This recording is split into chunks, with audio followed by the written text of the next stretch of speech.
장어, 여름에 좋은 식품으로 비타민 A 풍부, 자양, 강장에 뛰어난 식품. 무더운 여름철에는 더위와 땀 흘림으로 체력이 소모되고 지쳐서 입맛을 잃게 된다. 따라서 여름철 건강을 위해서는 어느 계절보다도 잘 먹어야 한다. 예로부터 여름철 부신식품으로 전래되고 있는 것이 많은데 그 중에 하나가 장어이다.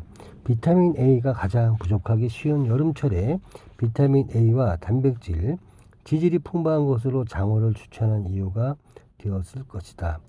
가을이 되면 강에서 3, 4년 자란 장어가 산란을 하기 위해 강을 내려가 바다로 향한다. 이때가 되면 장어 몸에는 영양이 풍부하게 저장되어 있는데 바다로 향하는 동안 아무것도 먹지 않고 머나만 필리핀 등 깊은 바다까지 헤엄쳐 간다고 한다.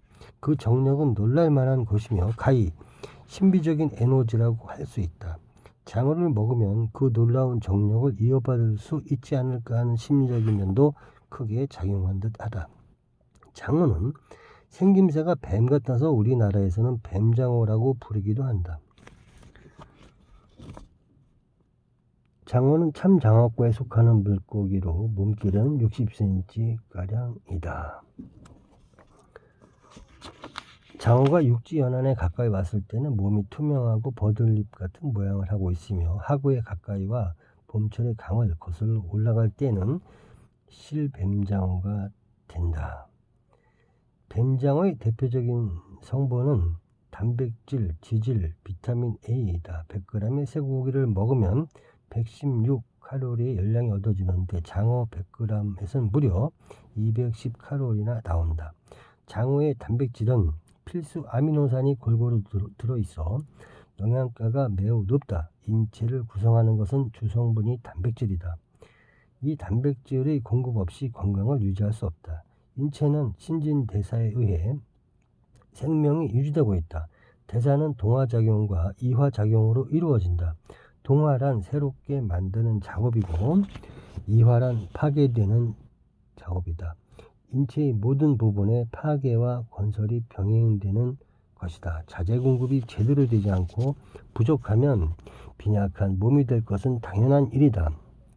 아미노산의 균형이 나쁜 단백가가 낮은 식사를 하게 되면 섭취된 질소, 단백질의 구성분의 양보다 배설물로 나가는 질소의 양이 많아진다. 이화가 동화보다 우세해진다는 결과이다. 따라서 단백계가 높은 동물성 식품을 평소의 식사에 곁들이는 것이 효율적으로 스태미나와 건강을 유지하는 비결이 되는 것이다. 장어의 지질을 구성하는 불포화 지방산은 영양적으로 쇠기름이나 돼지기름과는 성질이 다르다. 필수 지방산으로 불리는 성분의 함량이 높기 때문에 모세혈관을 튼튼하게 해주며 몸의 생기를 왕성하게 해주는 작용을 갖는 것이다. 비타민 A가 많기로는 일반 식품에서 장어를 따라갈 것이 드물다. 지금까지 알려진 비타민 A의 생리작용은 성장과 생식작용, 점막, 피부에 있는 작용으로 집약되고 있다. 그런데 최근 비타민 A가 항암 효과가 있다고 해서 화제가 되고 있다. 영국의 월드 박사가 16,000명을 조사한 결과 낮은 수준의 비타민 A는 암에 걸리기 쉽게 하는 요인이 된다. 그러나 많은 비타민 A의 섭취만으로 암이 예방이 되는 것은 아니다라는 결론을 내놓았다. 혈청 속에 비타민 A 수준이 낮게 나타난 사람일수록 암 발생률이 높은 것으로 나타났다. 비타민 A가 가장 낮은 그룹과 가장 많은 그룹에 비교해서는 낮은 그룹이 2.5배나 많은 이병률을 보였다. 이것은 동물의 조직을 배양하면서 암세포와 비타민 A를 넣어주면 어느 정도 암이 예방된다는 실험과도 일치하는 것이다. 성인이 하루에 필요한 비타민 A의 양은 뱀장어로 환산하면 100g에 해당하며 이를 계란과 우유와 비교하면 10개의 계란과 5리터의 우유와 맞먹는 것이다. 장어에는 비타민 E도 풍부하다. 비타민 E는 체내에서 불포화 지방산의 산화작용을 억제하고 혈관에 대해 활력을 불어넣어 줄 뿐 아니라 피부가 거칠어지는 것을 예방하고 노화 방지에도 효과가 큰 것이다. 장어를 애용하는 나라는 영국, 프랑스, 네덜란드, 덴마크, 독일, 중국, 한국, 일본 등이다. 제첩, 섬진강의 명산물 타우린이 콜레스테롤 저하와 간 기능 회복을 도와. 섬진강의 제첩은 예로부터 명산물로 손꼽혀 왔다. 술꾼들이 제첩국을 마시면 개운해진다고 예나 지금이나 인기가 높은 음식이다. 제첩과 바지락의 성분은 거의 같으나 영양소는 제첩이 조금 높다. 성분의 특징은 칼슘, 철, 인, 비타민 B2, B12가 풍부한 데다 달걀에 묻지 않을 만큼 질 좋은 단백질을 함유한다는 점이다. 비타민 B12가 육류나 간과 맞먹을 정도로 들어가 있다. 제첩의 살에는 이와 같은 영양이 듬뿍 들어있으므로 제첩국을 먹을 때는 국물만 마시지 말고 살도 남기지 말고 먹는 것이 좋을 것이다. 이러한 조개류에는 타우린 성분도 들어있어 콜레스테롤 저하 효과와 간 기능 증진 효과도 인정되고 있다. 타우린이 쓸개즙의 배설을 촉진해 간의 해독작용이 활발해진다. 고단백이면서 저지질인 점이 간장병에 더욱 좋은 영향을 준다. 비타민 B12는 수용성이어서 국물 안에 잘 우러나온다. 제첩에는 유기산으로 호박산을 가지고 있는데 쓸개즙의 분비를 촉진하는 작용을 한다. 제첩은 검고 알이 큰 것이 질이 좋다. 알이 잘고 희끄무레한 것은 좋지 않다. 살을 깐 것보다 조가비가 있는 것이 더 좋은 맛이 난다.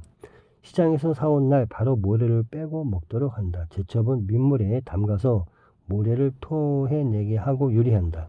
이렇게 영양이 우수한 제첩이지만 한 가지 결점이 있다. 그것은 비타민 A의 함량이 적다는 것이다. 그래서 제첩국을 끓일 때 부추를 넣고 끓이는 방법이 고안된 듯하다. 전복, 귀하고 비싼 식품으로 단백질 다량 함유, 임산부, 간경화 환자에 좋은 식품.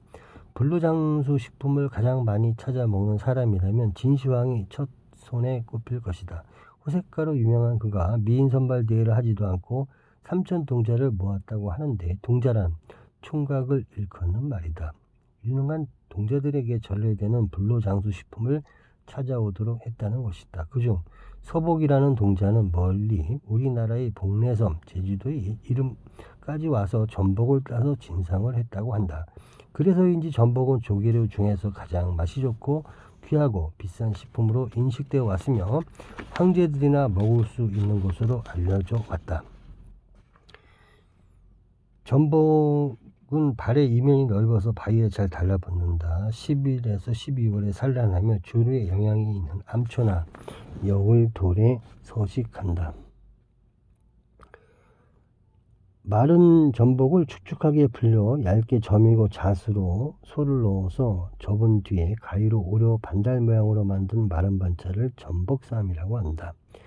마른 전복을 물에 불려 얇게 저면서 푹 무르게 삶은 뒤에 쇠고기를 조금 넣고 간장, 기름, 꿀을 치고 빛이 까맣도록 다시 무름하게 끓인 뒤에 후춧가루를 쳐서 버무리고 위에 잣가루를 뿌린 것을 전복초라고 한다. 마른 전복을 쌀겨로 잘 문질러서 씻고 무와 섞어서 온갖 양념을 하여 국물을 바득하게 하여 지진 것이 전복지짐이다. 전복으로 담은 젓갈이 전복젓인데 이전의 전복 요리는 대부분이 마른 전복을 이용해 왔다는 것을 알 수 있다. 전복은 수분이 83%나 함유되어 있어 자칫 부패하기가 쉽기 때문이다.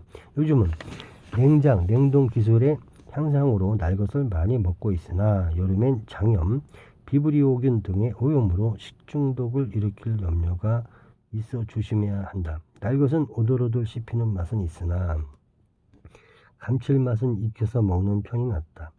미식가들이 주로 봄에서 여름철에 먹는 전복의 맛은 살이 단단해서 잘근잘근 씹히는데 그 촉감이 좋을 뿐 아니라 맛 또한 일품이다.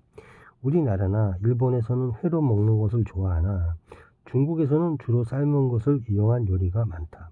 암컷은 진한 녹색을 띠고 수컷은 노란색을 띠는데 산란기에 그 색이 두드러지게 차이가 난다. 성분으로 그루탐산, 아데닐산, 글리신, 베타인이 있어 감칠맛과 달큰한 맛이 있다. 지질이 다른 생선보다 아주 적고 단백질이 많기 때문에 중년 이상의 건강식으로 추천되는 것이다. 그래서 옛날부터 전복은 간 양이 왕성해진 것을 정상화하는 작용이 있다고 전해지고 있다. 간 기능의 지나친 활동으로 머리가 아프거나 귀가 울리고 혀와 목이 마르는 증세를 가리켜 간양이라고 일러왔다. 이때 전복을 먹으면 신기하게 낫기 때문에 간의 힘을 키워준다고 생각한 것이다. 간은 신진대사의 중심체이며 거대한 화학 공장과 같은 것으로 분해, 합성, 저장, 해독, 중화 등 만능에 가까운 작업을 수백 가지나 하고 있다. 간의 기능이 비정상이면 건강을 유지하기는 어렵게 되어 있다. 그 간을 구성하는 바탕이 단백질이므로 양질의 단백질 공급에 신경을 써야 한다. 서양 사람들은 이상한 터부가 있어 잘 안 먹는다. 다른 조개류와는 달리 전복은 위쪽이어서 이것을 먹으면 사랑에 실패한다는 말이 있기 때문이다. 그러나 지금은 지질이 적은 고단백 식품으로 당뇨병, 고혈압 등 성인병에 매우 좋은 식품으로 각광을 받고 있다. 전복은 바위에 붙어서 갈색 조류를 먹이로 하기 때문에 창자에서 나는 해조류의 독특한 냄새와 맛이 별미이다. 이 내장은 영양성분이 풍부하고 맛이 독특하기 때문에 흔히 정육제로 일러오고 있다. 그러나 부패가 매우 빠르기 때문에 여간 신선한 것이 아니면 먹지 않는 것이 좋다. 그래서 내장젓을 담가 먹는다.